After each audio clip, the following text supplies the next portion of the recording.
Wilson Morales from Black Film TV.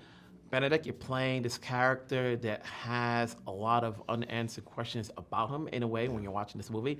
What did you take from this character as opposed to the book? You know, how did Jane want you to play it? Yeah, it's a very good question. I mean, the book is the most superlative blueprint you could ever want for a characterization of this complexity. It's a real touchstone, and it was for Jane as well. I think less so at certain times when I was still carrying it around on set. She went, "Well, I've written a script," you know, joking with me, But I think we both had a profound respect for Thomas Savage's extraordinary epic and the beauty of his prose and the insight into the human condition in this very particular character, Phil. And I think, you know, what Jane is a master of is the wordless nature of the power of cinema, how she can create such sensual rhythms and images and really poetic takes on what it is to be in her frame and what you can expose and express when you're given that freedom is really profound. And it moves into the kind of filmmaking I've always admired, where you can read a thought. You're not being told to think something. You're left to judge or bring some understanding of it,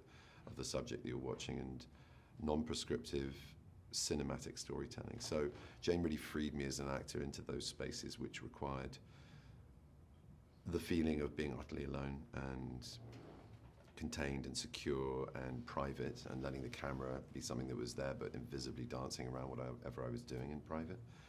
Because that's very important, the way that Phil's character is exposed physically, but mainly psychologically in those moments, is a big tip for the audience into a different understanding of this man whose behavior is really difficult to stomach, who's abhorrent and a bully and pretty vicious and down on people. And then suddenly you realize what there is that he's trying to hide and obscure. And that is in the book, and it's beautifully done. But to realize that visually, we had to do things differently, and that's why Jane is Jane Campion. I mean, you know. Mm-hmm. It's Phil likable. You just mentioned, obviously, there's a lot within his personality that people may not get. And when you're watching this movie, you're wondering, you know, is Phil meant to be likable? You know? I think the trick is that this turns into a tragedy, and it is Phil Burbank's tragedy, really, ultimately.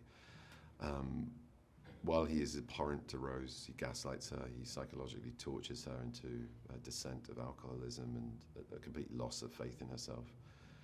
And without giving too much away for those who haven't seen the work yet, but you know, what then he encounters reveals to the audience at a very interesting stage in the story, but I think profoundly, brilliantly done by the editing and by Jane. And her structuring it's really difficult to walk away and not feel empathy for Phil by the end. I hope, if we've done our job right, because we're living in an age now which is, we're slowly, I think, moving into an age now where women can stand up to abusers, and also we can support survivors, and we can culturally hold that. And I think now more than ever, we also need to examine the cause of that abuse. We need to examine toxic masculinity in all its forms, and try to understand what creates that, so that that becomes part of the dialogue as well for how we raise our children and understand that in society and deal with the illness rather than fix the symptoms, you know. Mm-hmm. And so I think it's, you know, a story like this is profoundly important for that alone.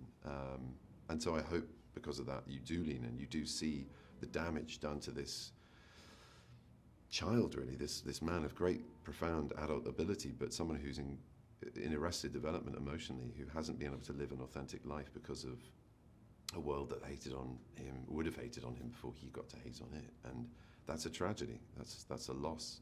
That's one less person that can experience and understand and give and receive love. And that, to me, is Phil's tragedy.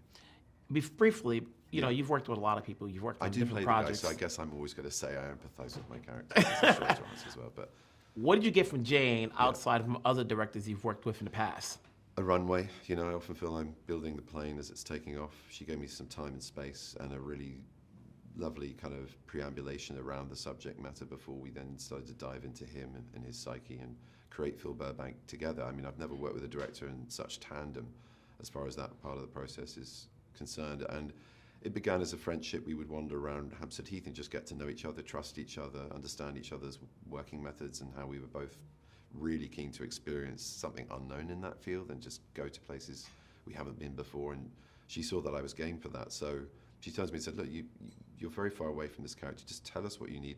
As a production, we will try and facilitate that for you. Anything you feel insecure about. And I went, well, the banjo, rolling cigarettes with one hand, whistling. Where do I stop? It just goes on. And I went to dude camp. That was part of my prep in Montana. I met the most extraordinary man in Randy and his wife, Jen, who put me up in their home and took me to ranches for 2 branding events so I could work with the animals, but also meantime make and prepare rope and braid rope and use it, and as well as hone my horse riding skills and just be in that landscape, be where the story's from.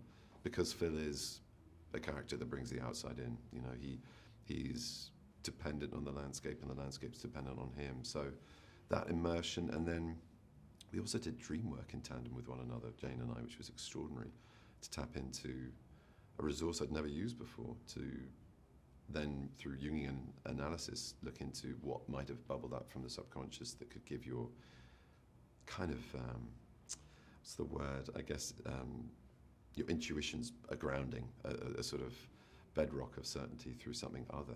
And that was really exciting and profoundly important for me to leap off into playing this character so different from me.